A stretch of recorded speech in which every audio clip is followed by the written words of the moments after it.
Jadi orang meninggal, porsinya seperti apa, yang dia lakukan apa, tidak ada hubungan dengan rohani dia. Bisa orang yang membenci Tuhan, orang tidak cinta Tuhan, orang yang nyakiti hati Tuhan, meninggalnya ditabrak bisa. Tapi saya mau tanya, apa Anda tahu pesawat yang lagi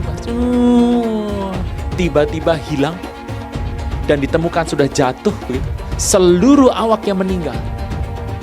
Anda tanya, apa nggak ada orang Kristen di sana? Ada tuh. Apa nggak ada orang yang menyembah Tuhan di sana? Ya ada. Nah, kenapa begitu? Sudah rencana Tuhan.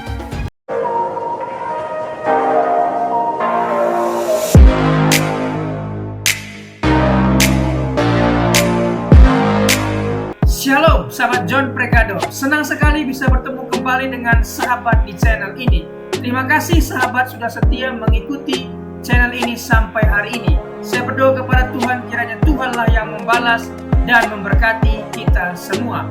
Sahabat, apabila diberkati melalui video-video kami, marilah dengan murah hati share video ini kepada teman-teman yang lain agar mereka juga diberkati seperti kita.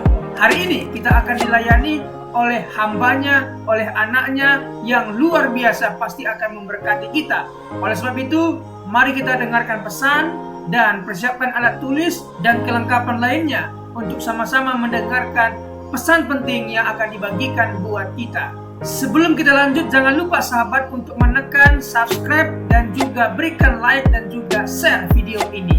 Terima kasih, mari kita berdoa. Bapak yang baik, kami menyiapkan hati, pikiran kami untuk sama-sama mendengarkan pesan yang penting ini.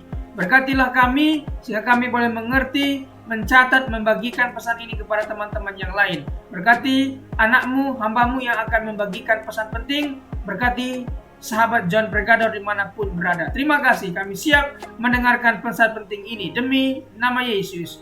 Amin. Baik, shalom Bapak Ibu Saudara sekalian. Ini untuk saya yang pertama kali ke sini, saya melihat, waduh, satu lantai dan tempatnya begitu bagus. Tuhan sayang sama Bapak Ibu Saudara sekalian. Kalau dulu terakhir saya di AKR, Bapak Ibu, itu kapan saya lupa ya. Tetapi yang baru ini saya baru pertama kali ke sini. Bapak Ibu, kalau nggak kenal maka tak sayang, kita kenalan dulu. Nama saya Aruna Wirjologito, saya melayani di GBI JIS JCC, sekarang sudah pindah tempat di Balai Kartini, di Gatot Subroto. Saya melayani di sana, saya punya satu istri satu-satunya ya, dan satu anak satu-satunya. Istri dan anak saya tidak bisa datang hari ini, tapi saya mengerti bahwa kita dipertemukan oleh kasih ilahi. Puji nama Tuhan, Bapak Ibu, saya mengerti bahwa hari-hari ini ada banyak hal yang Anda dapatkan dalam kehidupan. Bapak Ibu, saya mau tanya dulu sebelumnya, siapa yang belum ke Israel mau pergi tahun ini angkat tangan? Nah, saya doakan, saya doakan. Tidak ada. Hebat Bapak Ibu, satu gereja udah pergi. Oh, satu saja, dua, angkat tangan tinggi. Tuhan berkait tangan-tangan ini berlimpah-limpah supaya kita pergi ke Israel. Dalam nama Tuhan Yesus, haleluya, amin. Kalau didoakan ada yang angkat tinggi gitu. Bapak Ibu, Anda kalau pergi ke Israel, engkau kalau melihat sebuah pintu ya, sebuah pintu kayak begini, pintu gitu ya. Kalau engkau mau masuk, di sebelah kanan ada mezuzah. Mezuzah itu bentuknya dari kayu atau dari logam, ada bentuk yang dipasang begini, miring begitu. Jadi kalau Anda masuk ada di sebelah kanan tuh, kalau Anda keluar sebelah kiri Anda, dan sepertinya condongnya ke tubuh Anda kalau Anda keluar. Bapak Ibu, mezuzah itu adalah merupakan satu yang prinsip yang Tuhan berikan. Di Mazmur 121 ada mezuzah, dan mezuzah itu bertuliskan Shomer Delatot Yisrael, 3 huruf. Shomer itu begini hurufnya, Anda nggak perlu ingat, Anda lihat saja ya begini. Kemudian Dalet dan Yud. Shomer, Shin, Dalet, dan Yud. Bapak Ibu, Shomer Delatot Yisrael. Artinya apa sih? Artinya adalah Tuhan penjaga gerbang di Israel. Shomer itu Tuhan, Shin dari Tuhan, Dalet pintu-pintu, dan Yud adalah tangan. Tuhan menjaga pintu-pintu di Israel. Bapak Ibu, kalau Anda mengerti mezuzah tadi, Anda melihat bahwa Tuhanlah yang menjaga kehidupan. Makanya orang Israel kalau keluar dari rumah atau mau pergi dari rumah, mereka akan mencium dulu. Dan mereka mengatakan, aku ada di muka bumi ini karena Tuhan yang memelihara hidupku. Bapak Ibu, Anda mengerti Nuh misalnya. Nuh itu hidup, arti nama Nuh ada rest. Nama Nuh kemudian berkembang dipakai nama Nahum. Nahum juga tulisannya pakai Nuh, pakai M belakangnya. Itu artinya adalah penghiburan. Tapi Bapak Ibu tahu dalam aksara Ibrani, nama orang NHM itu bisa Nahum, tapi juga bisa Niham. Bisa penghiburan, tapi juga bisa penghukuman. Bapak Ibu, Tuhan itu mengatakan pada Anda dan saya bahwa semua yang ada penghukuman daripada Tuhan, yang dari Tuhan, di ujungnya ada penghiburan. Jadi Bapak Ibu harus melihat bahwa penghukuman yang Tuhan berikan, di ujungnya selalu ada penghiburan. Itu sebabnya Bapak Ibu jangan khawatir hari-hari ini. Anda ingat tahun 2033? Udah harus lupa, 2033. Jadi gini, Bapak Ibu, ini selesai jam berapa? Ada ibadah habis ini? Tidak ada toh? Bisa kapan selesai? Saya ada ibadah habis ini. Bapak Ibu, jadi Juli 2013, seorang hamba Tuhan bernama Billy Wilson, Empower 21, Billy Wilson yang Tuhan ganti nama menjadi Everyone itu loh. Dia itu mendapat visi dari Tuhan untuk menyelesaikan amanat agung di tahun 2033. Dia mendapat, dia mengerti, dan dia bicara sama teman-temannya hamba Tuhan. Waktu dia bicara begini, teman-temannya mengerti. Tetapi bagaimana caranya, kita nggak tahu gitu. 2033, dia mengatakan itu berkali-kali, dan dia bicara terus tahun, 2 tahun, 3 tahun, 4 tahun, 5 tahun, sampai 9 tahun. Di Mei 2022, ada sebuah perhelatan besar yang bicara hamba Tuhan banyak. Ternyata ada 3 hamba Tuhan yang berbicara hal yang sama dengan pendeta Billy Wilson ini. Yang pertama pendeta Billy Wilson dari Karismatik. Dia bicara mengenai kita harus menyelesaikan visi 2033. Tetapi selain itu ada seorang pendeta, Nicky Gamble namanya, Anglikan. Anglikan itu mirip dengan Katolik ya. Anglikan, dia juga mengatakan hal yang sama dengan pendeta Billy Wilson. Dan selain itu ada seorang pendeta besar yang tinggi besar, Rick Warren, besar sekali badannya dari Saddleback, Texas. Dia seorang Protestan dan dia juga bicara hal tersebut.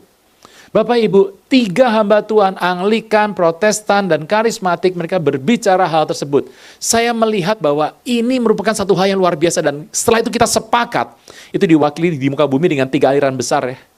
Jadi mereka sepakat untuk menyelesaikan 2033. Orang mulai bertanya, ada apa Pak 2023? Begini Bapak Ibu, itu sebuah visi yang Tuhan berikan. Jadi 2033 akan jadi apa? Kita tunggu saja, yang penting kita selesaikan.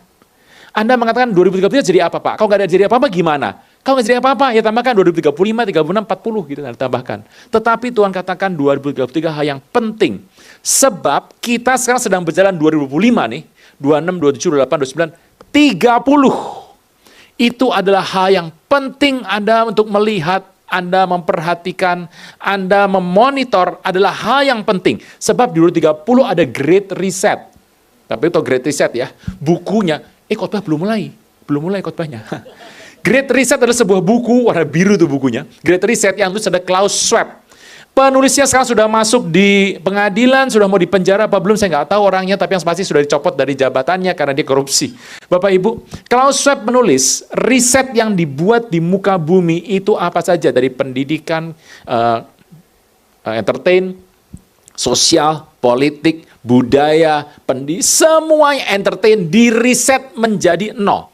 Bapak Ibu, hari-hari ini kita mengerti bahwa Anda akan menghadapi hal-hal yang baru yang Anda melihat akan jadi hari-hari ini. Nah, kalau kita melihat, bagaimana kalau Tuhan berkata bahwa akan ada satu malapetaka? Itu adalah pertanyaan Anda dan saya. Toh. Kalau Anda hidup di muka bumi, kemudian ada malapetaka datang, apa yang terjadi? Bapak Ibu, yang pertama bisa terjadi bahwa Tuhan meluputkan engkau. Dan aktivitasmu, dan propertimu, dan asetmu, dan semua yang kau miliki akan diluputkan Tuhan. Bapak Ibu, kalau Anda melihat itu, Anda pernah melihat bahwa orang Israel di tanah Goshen di Mesir? Goshen adalah wilayah Israel. Jadi di tanah itu, Tuhan memberikan anugerah yang besar. Bayangkan, di Mesir ada gelap 3 hari 3 malam. Gelap total sampai orang nggak bisa bangun karena begitu pekatnya. Tetapi di Goshen, terang benderang. Bagaimana mungkin itu terjadi? Anda melihat di Mesir ada katak, ada pikat gitu ya. Dan air jadi darah. Di Goshen, kondisinya normal dan baik-baik saja. Itu merupakan sebuah penghiburan Tuhan berikan. Dan Anda kalau suruh milih, Pak, kalau saya di sini nih Pak hari ini. Lalu Tuhan mengatakan, kau kan tinggal di tengah bangsa yang tidak menyembah Tuhan. Tuh. Waktu bangsa itu menyakiti hati Tuhan. Dan Tuhan katakan, oke, penghukuman jadi. Ini penghukuman datang nih. Bruce, engkau ada di sini. Apa yang terjadi? Tuhan katakan yang pertama terjadi adalah, engkau akan diluputkan. Engkau akan diambil. Beserta dengan keluargamu, propertimu, asetmu, aktivitasmu masih ada bersama dengan Anda dan saya. Dan kalau Anda mengalami itu, kau berkata, haleluya, karena ini adalah yang Anda dan saya sukai, begitu ya. Kalau Anda melihat, Anda pernah membaca dalam Mazmur 91, Anda pasti baca Mazmur 91, Bapak Ibu? Oh, udah pulang? Mazmur 91 Anda membaca ayat ke-7. Mazmur 91 ayat ke-7 dikatakan bahwa ada lagunya Bapak Ibu. Walau 1000 rebah di sisiku, kau tetaplah Allah penolongku. Walau 10.000 rebah di kananku, takkan. Firman Tuhan berkata, tidak akan menimpa atau tidak goyah nih. Ini yang nyipta lagu ini marah sama saya nih Bapak Ibu. Karena gini, satu ya, tidak goyah nih. Anda tidak goyah ya. Tidak goyah itu gini. Anda lagi bicara sini, jatuh dari atas nih. Duak. Tidak goyah. Tidak goyah. Kalau tidak menimpa, Anda di sini ya. Anda ke sini. Duar. Nggak kena tuh. Anda milih yang mana? Tidak goyah apa tidak menimpa? Walau 1000 rebah di sisiku, kau tetaplah Allah penolongku. Walau 10.000 rebah di kananku, takkan menimpa. Kalau Anda tidak goyah, Anda tetap kena, dua kena gitu. Tapi Anda tetap berdiri, tidak goyah namanya. Bapak Ibu, cerita bahwa engkau akan diluputkan. Engkau yang engkau miliki, apa yang engkau punyai, aktivitas yang engkau kerjakan, semua yang engkau buat di muka bumi ini, Tuhan katakan, Tuhan akan meluputkan itu. Dan kalau Anda mengalami ini, Anda pasti berkata, haleluya, amin, gitu Bapak Ibu. Tapi ingat, bahwa kondisi Tuhan luputkan itu ada 3 yang saya membaca. Itu baru nomor 1, gitu ya. Pak, kalau itu nomor 1 gimana Pak? Ada nomor 2, nomor 3? Ya ada. Nah Bapak Ibu Anda melihat bahwa yang nomor 2. Bapak Ibu pernah melihat Nuh. Hari itu Nuh itu usianya udah 500 tahun. Dia diminta Tuhan membangun bahtera di atas bukit. Orang membangun bahtera di atas bukit, orang pasti mengatakan ini bohong lah. Ini nggak masuk akal. Dan Nuh itu membuat dalam waktu 100 tahun. Dibuat 100 tahun. Dan hari itu dia berkata pada banyak orang tidak ada yang percaya. Waktu sudah tiba waktunya, Tuhan berkata, aku akan mendatangkan di muka bumi air bah. Hujan 40 hari 40 malam. Biur dari atas, ceklek Tuhan buka, dan di bawah Tuhan buka, krik, dibuka. Airnya begini. Nuh, waduh, dia ajak istrinya, ajak 3 anak, ajak 3 menantu, semuanya masuk ke dalam bahtera, dan bahtera ditutup. Ditambah waktu itu, Nuh membawa binatang-binatang yang halal 7 pasang. 7 apa 1? Yang halal 7 pasang. Yang haram 1 pasang. Ikan di mana Bapak Ibu? Ikan tidak masuk di mana-mana, ikan kan di air, kalau dimasuk pasti meninggal ikannya, ikan di luar saja begitu ya. Jadi yang halal, kalau kambing berapa? 14, 7 pasang. Domba, 14, 7 pasang. Sapi, 14, 7 pasang gitu ya. Kalau anjing, 1 pasang. Babi, Anda pasti ingatnya 1 pasang semua karena Anda terikat dengan babi itu. Itu Bapak Ibu Anda mengerti ya. Jadi kalau yang halal 7 pasang, yang haram 1 pasang. Bapak Ibu, ini saran saya saja Bapak Ibu, nanti kalau Anda habis ini kan Anda akan makan siang. Anda kan pasti nyari makan siang. Kalau Anda mau makan, Anda berkata, Tuhan berkati makan berlimpah-limpah, berikan aku kuasa menikmati. Semua yang udah doakan, NB, PS, titik 2, PS. Opung Nuh, koma, makasih banyak ya. Anda dan saya itu berhutang sama Nuh loh. Nuh waktu itu, 5 bulan air. Dan dia tahu akan mati 5 bulan ini. Dan Nuh lapar, waktu Nuh lapar, dia mengambil sayur-sayuran. Dia tidak makan babi. Gitu. Anda bisa makan babi, karena Nuh tahu, anak cucuku bakal suka babi, aku gak makan babi lah. Ayam gak dimakan, babi gak dimakan, apalagi, sangsang gak dimakan itu semuanya. Semuanya utuh. Dia mau bersama sama Tuhan. Karena Nuh tahu engkau dan saya suka makan daging. Nah itu Bapak Ibu, Nuh dibawa plus. Anda tahu waktu Lot, Sodom Gomora, waktu itu 2 malaikat berkata, kalau engkau nggak keluar dari tempat ini, kami tidak bisa turunkan sebuah hujan. Belerang, nggak bisa turun. Jadi engkau harus keluar. Lot dibawa, tarik keluar. Lot, istri sama 2 anak. 2 menantunya nggak percaya, dibawa keluar sama Tuhan. Waktu lagi jalan, istrinya nengok ke belakang. Jadi batu garam. Bapak Ibu, peristiwa itu sama kalau saya ceritakan mengenai Joseph. Joseph dikatakan malam hari, malaikat berkata, engkau cepat pergi ke Mesir hari ini. Yosef kaget, sekarang? Iya. Malam itu, Yosef, Maria sama Yesus sama barang-barang seperlunya dibawa pergi ke Mesir. Tapi 8 kilometer tempat itu, Herodes berkata, bunuh anak usia 2 tahun ke bawah. Hari itu, Yesusnya sudah pergi. Bapak Ibu, yang nomor 2, ini penting. Kalau sebuah tempat datang dari Tuhan penghukuman, karena tempat itu tidak mencintai Tuhan, tidak menghormati Tuhan, mendatangkan sebuah bencana atas dirinya, datang di bencana. Bus, engkau ada di situ Bapak Ibu. Apa yang dibuat? Engkau akan diluputkan Tuhan. Tetapi engkau saja. Aktivitasmu larut. Harta bendamu lewat. Semua yang kau lakukan, bahkan saudara-saudaramu lewat semuanya. Nuh hanya membawa 7 orang bersama dengan dia. Dia tidak membawa bisnisnya, tidak bawa pakaiannya, hanya yang ada dalam tubuhnya yang dia bawa. Nuh hanya membawa sedikit dari apa yang dia miliki di muka bumi. Bapak Ibu, kalau ini terjadi, engkau harus bersyukur. Ini penghiburan daripada Tuhan. Nomor 2. Nah, sepi udah nomor 2. Nomor 1, amin. Nomor 2 sepi. Bahaya. Bapak Ibu, ini pun adalah merupakan Tuhan yang berbicara sama Anda, sama saya. Kalau engkau diselamatkan pertama, dengan semua yang kau miliki, tetapi nomor 2, mungkin selamatkan cuma engkau saja. Cuma engkau dan bisnismu larut, habis semuanya.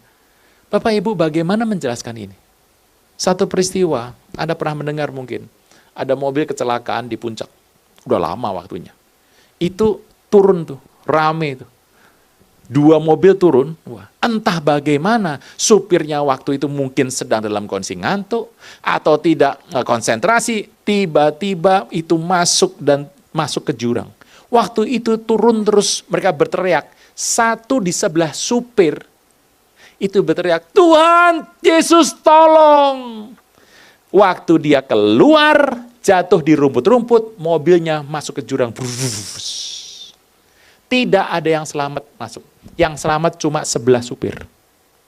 Waktu keluar, dia dalam kondisi yang hanya tangan saja yang lebam. Kacamata masih tangan dia. Handphonenya masuk dalam mobil itu. Pakai bajunya masih, sepatunya masih. Tapi dia sudah duduk di atas rumput. Konon katanya dia keluar dari jendela. Jendelanya memang pecah. Dia keluar ke sana. Bapak Ibu nanti kalau pulang, Anda naik mobil. Nah, Anda naik mobil. Anda coba perhatikan, orang di samping supir duduk, Anda buka kacanya, turunkan. Terus Anda coba dari duduk, Anda keluar. Gampang apa susah itu? Coba Anda keluar. Ini orang berkata, aku lompat dari jendela keluar, aku duduk di sini. Aku melihat jatuh dan tidak selamat semuanya. Bapak Ibu, gampang kalau Anda mikir, coba aja Anda keluar, susahnya bagaimana. Tapi itu yang terjadi loh Bapak Ibu. Itu yang terjadi. Dia diselamatkan, tasnya lewat semua. Masuk jurang tuh. Seluruhnya hanya lebam di tangan, dia terduduk. Dia berteriak tadi, Tuhan Yesus tolong aku. Bapak Ibu, yang diselamatkan ya cuma dia itu. Tetapi dalam kondisi ya yang seperti itu.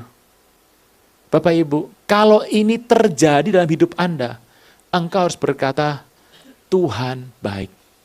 Bersyukur Tuhan.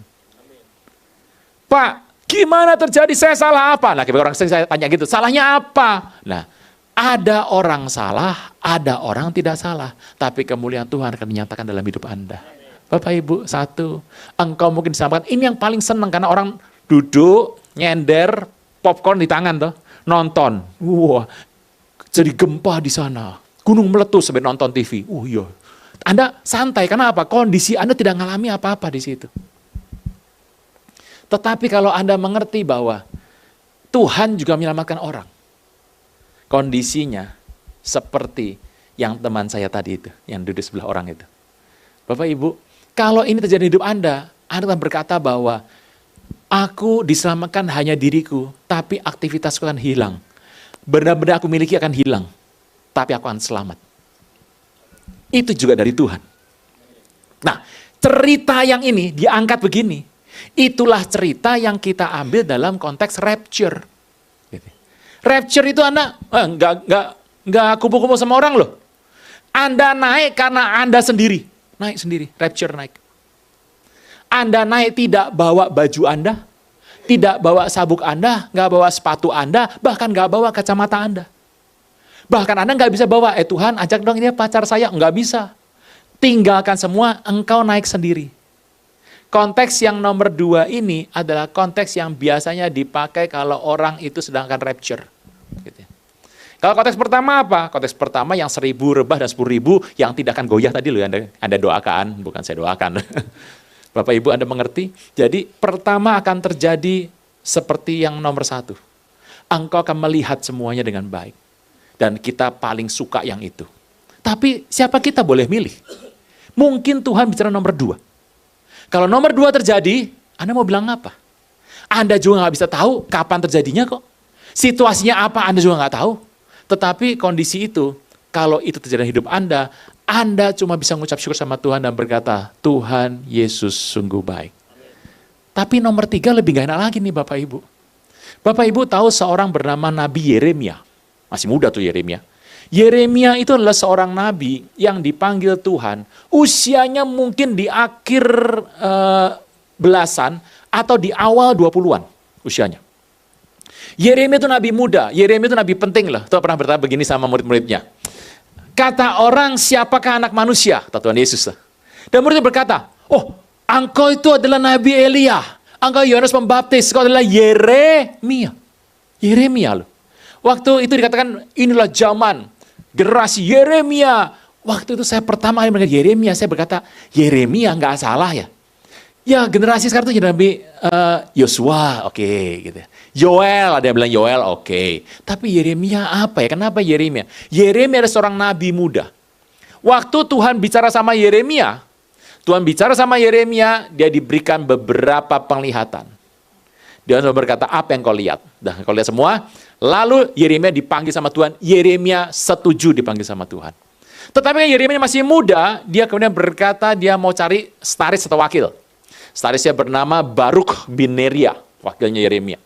2 orang ini diberikan visi oleh Tuhan untuk berbicara di depan raja-raja. Dia nggak bisa di depan RT loh. Bukan bisa di depan RW loh, nggak depan lurah loh, nggak depan wali kota loh. Dia bicara di atas raja-raja dan kawan-kawannya.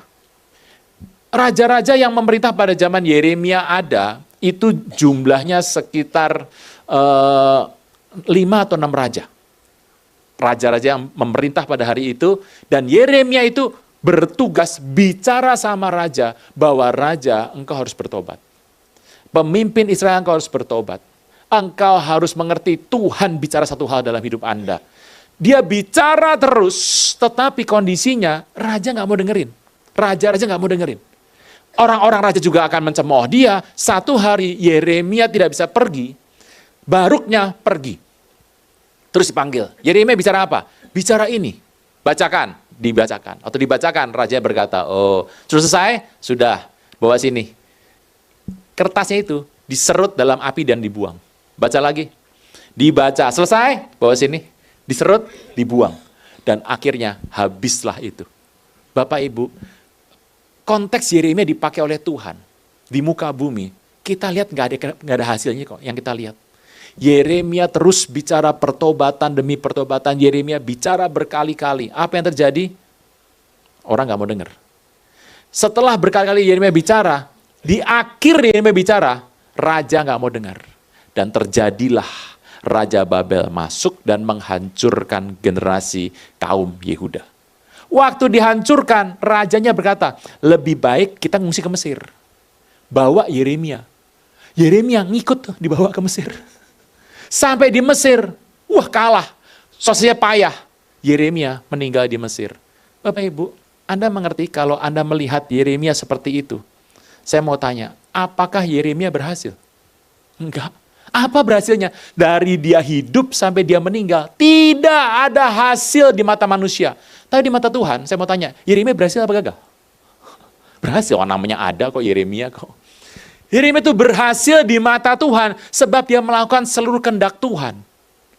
Kalau Anda melihat Yeremia ini, sebuah tempat nih, Tuhan katakan, kehancuran akan datang. Blues, engkau ada di sini. Engkau nyembah Tuhan, engkau dicintai oleh Tuhan, tetapi di samping-sampingmu adalah orang yang tidak mencintai Tuhan.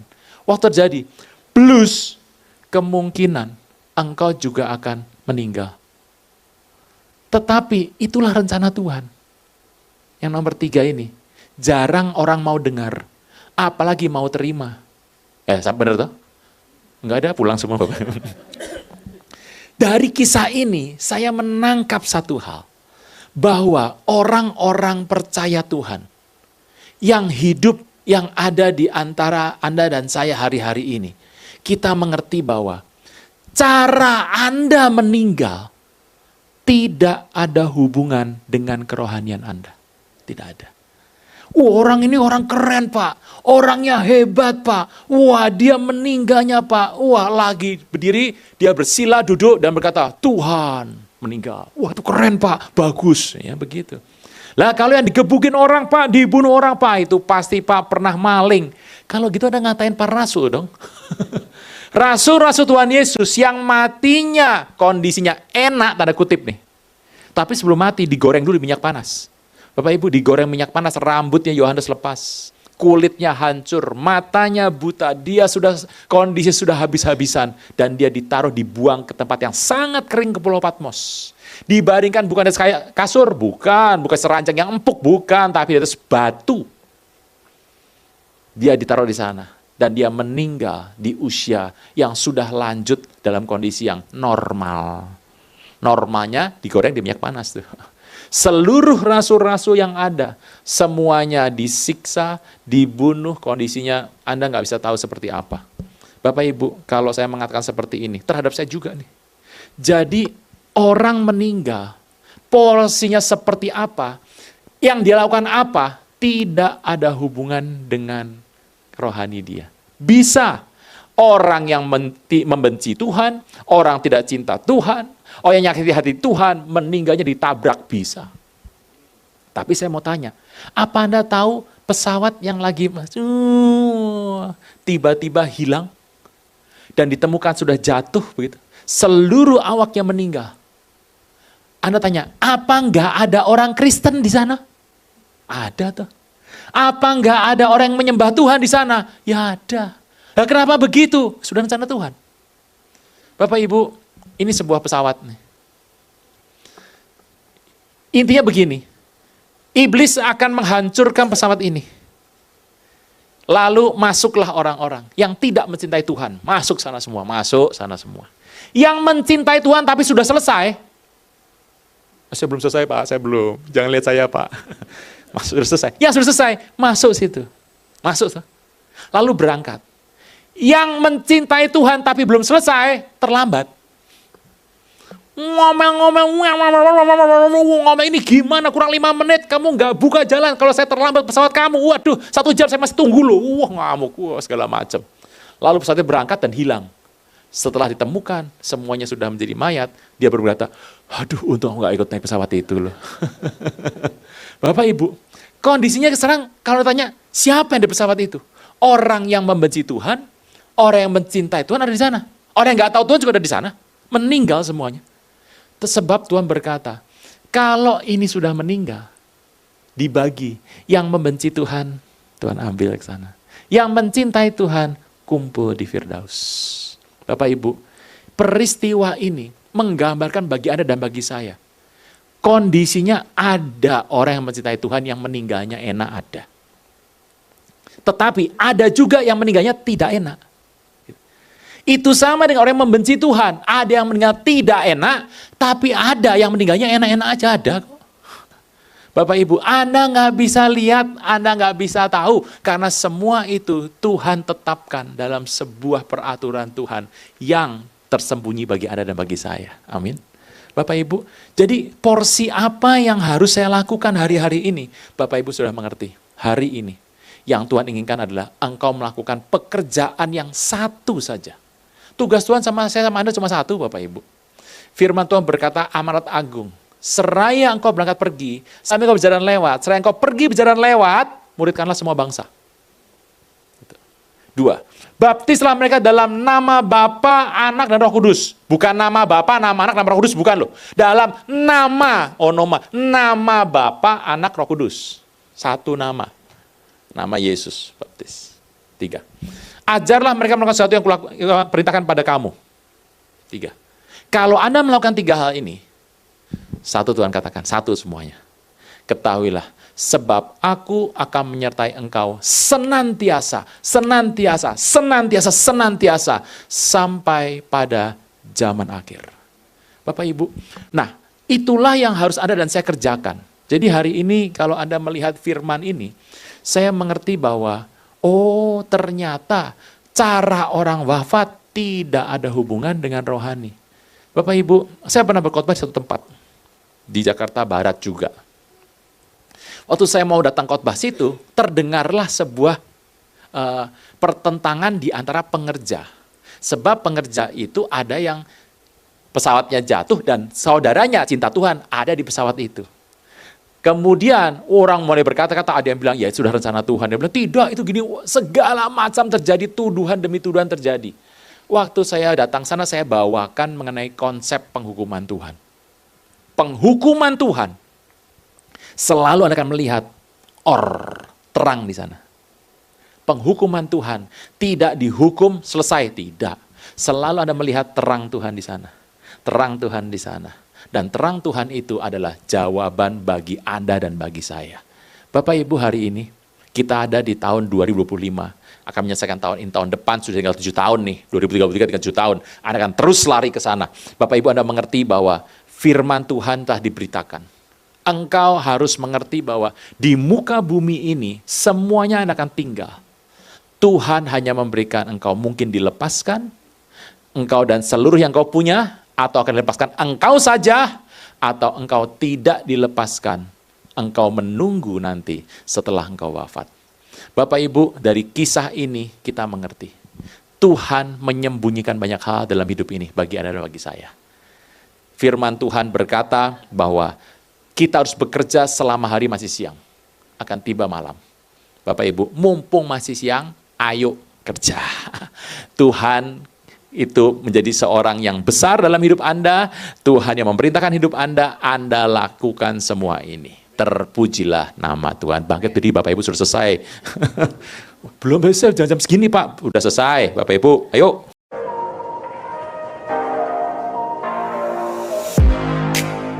Terima kasih sahabat sudah menyaksikan tayangan kami hari ini. Saya percaya kita pasti diberkati. Apabila kita diberkati dengan tayangan hari ini, marilah kita dengan murah hati share video ini kepada teman-teman kita yang lain, agar mereka juga diberkati. Firman Tuhan mengatakan, diberkati untuk memberkati, sehingga nama Tuhan dipermuliakan dan namanya diagungkan. Sahabat, banyak sekali pelajaran yang kita bisa ambil dari tayangan hari ini. Marilah catat poin-poin yang telah disampaikan, kita simpan dalam hati dan kita aplikasikan dalam kehidupan sehari-hari. Setiap kita pasti akan bertemu di yang namanya masalah. Kita tidak perlu undang masalah, tetapi dia sendiri akan menghampiri kita dengan maksud menguji iman kita, apakah kita tahan uji dan tetap mengandalkan Tuhan atau tidak. Tetapi apabila kita menang atas masalah itu, maka kita juga akan mendapat pujian dari Sang Pencipta. Karena kita tahan uji dan terus mengandalkan Tuhan, tidak hanya dapat pujian, dapat mahkota juga. Mahkota abadi karena kita setia dan tetap kuat dalam Tuhan.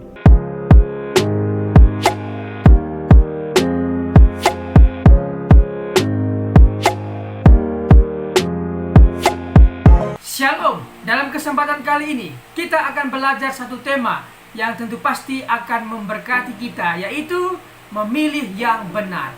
Orang percaya pasti memilih yang benar, memilih kegiatan pekerjaan yang benar yang menguntungkan dirinya di masa depan.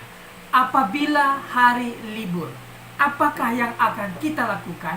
Apakah kita bermain game sepanjang hari dan membuka aplikasi main game sepanjang hari? Apakah itu yang akan kita lakukan?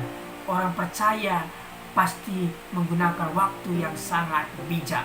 Bisa belajar, bisa beristirahat, dan juga bisa membantu orang tua. Jadi sekali lagi, orang percaya pasti menggunakan waktu sebaik-baiknya.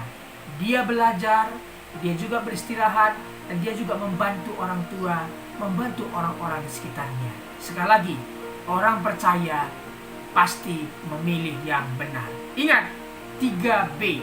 Yang pertama adalah belajar, bekerja, dan beribadah. Ingat hal ini, ingatlah selalu belajar, ingatlah selalu bekerja, dan beribadah kepada Tuhan kita, Yesus Kristus. Sekali lagi kita akan belajar tentang tema memilih yang benar. Kita belajar dari tokoh satu Perjanjian Lama, satunya Perjanjian Baru. Kita mulai saja belajar dari tokoh Perjanjian Lama, yaitu Nuh. Kita akan belajar dari seorang tokoh yang bernama Nuh. Hal-hal apa yang akan kita pelajari? Mari kita dalami. Kejadian 6 sampai 10. Tetapi kita fokus di Kejadian 6 ayat 5 sampai 8. Mari kita baca firman Tuhan.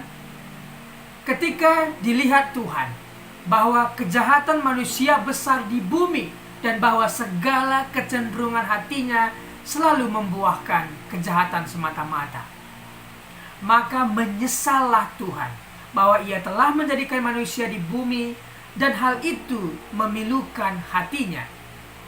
Berfirmanlah Tuhan, aku akan menghapuskan manusia yang telah kuciptakan itu dari muka bumi, baik manusia maupun hewan dan binatang-binatang melata dan burung-burung di udara, sebab aku menyesal bahwa aku telah menjadikan mereka.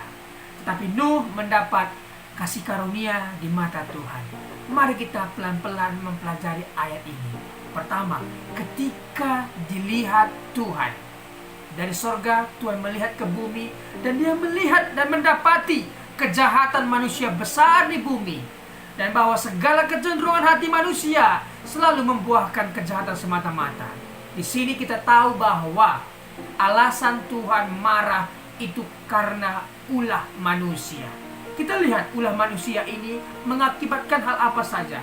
Pertama, Tuhan menyesal ya karena ulah manusia itu, sehingga lingkungan sekitar, yaitu hewan, binatang-binatang juga mendapat hukuman dari Tuhan. Jadi dari ayat ini kita bisa tahu bahwa Tuhan menyesal karena ulah manusia, dan dampak dari itu hewan-hewan pun mendapat resiko, mendapat konsekuensinya dari perbuatan manusia. Ketika kita membuang sampah sembarangan, apa yang terjadi? Tentunya pencemaran air. Binatang yang hidup di air tercemar dan hewan-hewan atau binatang yang hidup di air bisa mati karena ulah manusia membuang sampah sembarangan. Jadi marilah kita menjaga lingkungan kita sebaik-baik mungkin. Baca ayat 7 ya. Berfirmanlah Tuhan, aku akan menghapuskan manusia yang telah kuciptakan itu dari muka bumi, baik manusia maupun hewan, dan binatang-binatang melata, dan burung-burung di udara, sebab aku menyesal bahwa aku telah menjadikan mereka.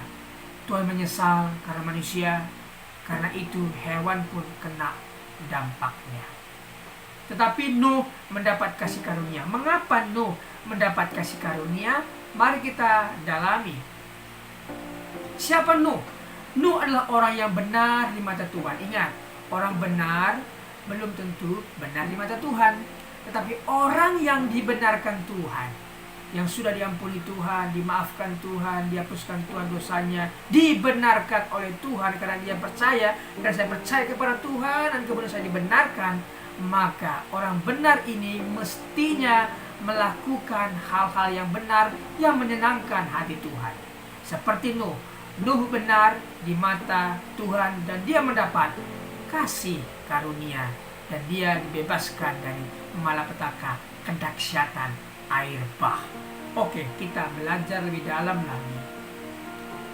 Tidak mau terpengaruh oleh pikiran, perkataan, dan perbuatannya. Artinya Nuh tidak mau terpengaruh pikirannya dengan pikiran-pikiran dunia, perkataan-perkataan dunia, perbuatan-perbuatan dunia yang tidak memberikan contoh. Dia tidak mau mencemari pikirannya, perkataannya, dan perbuatannya. Kita tahu bahwa sebuah kapal tidak akan tenggelam dengan air yang di sekitarnya. Akan tetapi kapal itu akan tenggelam apabila air yang di sekitarnya sudah masuk ke dalam.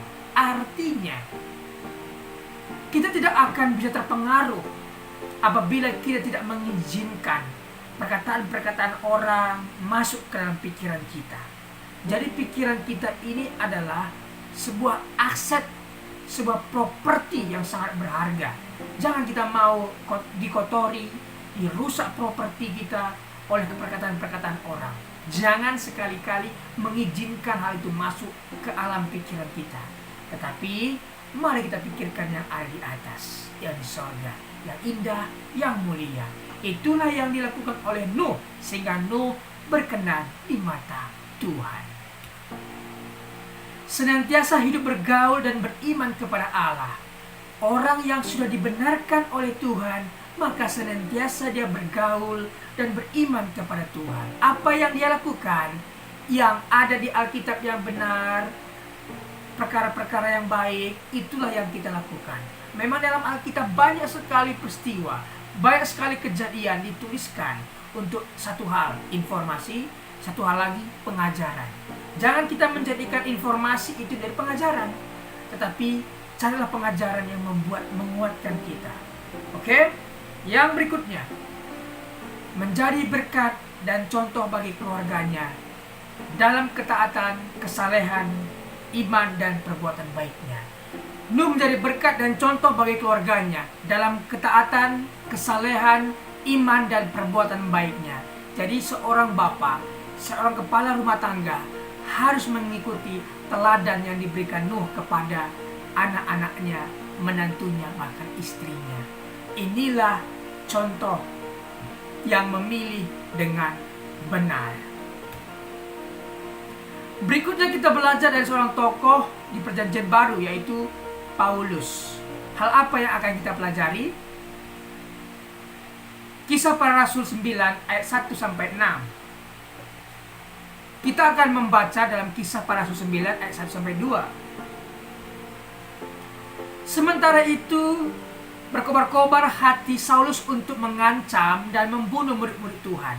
Ia menghadap imam besar dan meminta surat kuasa daripadanya untuk dibawa kepada majelis-majelis Yahudi di Damsyik, supaya jika ia menemukan laki-laki atau perempuan yang mengikuti jalan Tuhan, ia menangkap mereka dan membawa mereka ke Yerusalem.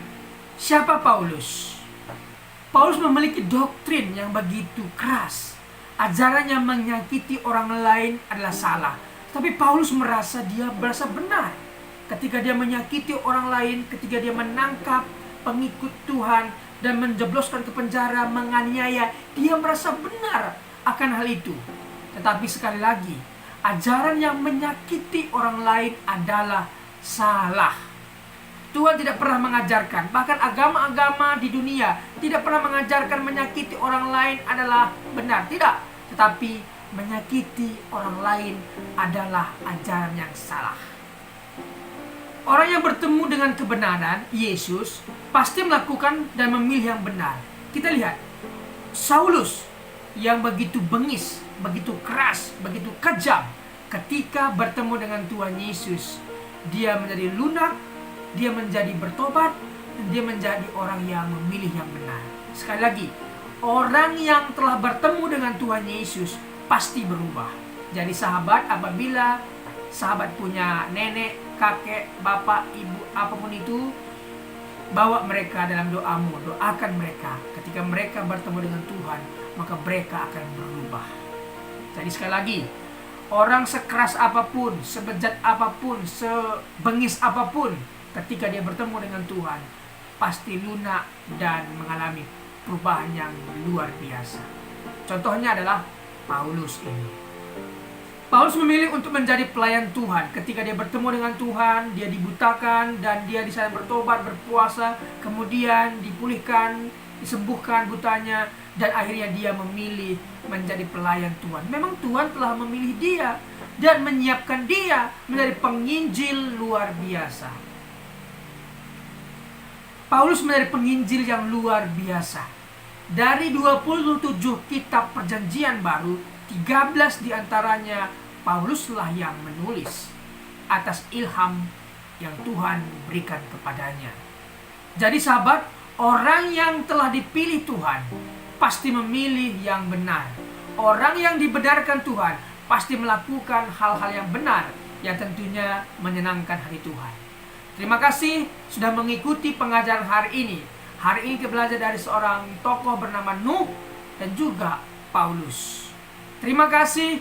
Apabila ada komentar, pendapat yang berbeda dengan apa yang saya sampaikan, boleh tinggalkan komentar di bawah video ini. Terima kasih. Tuhan Yesus memberkati. Mari kita berdoa. Bapa, terima kasih buat kebenaran firman Tuhan, kesaksian hidup bersama Tuhan yang telah dibagikan. Sungguh kami diberkati. Berkatilah para pembicara hari ini. Berkati pendengar setia John Pregador.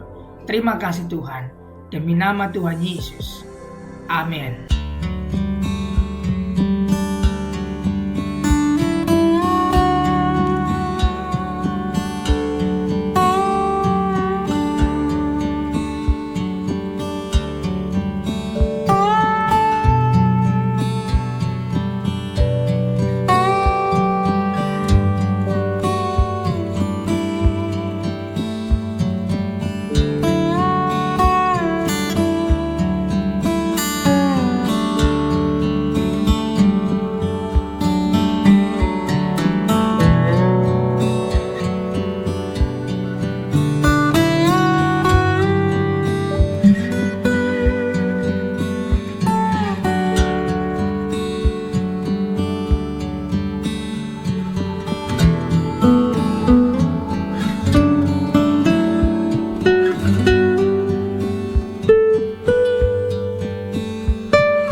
Tuhan.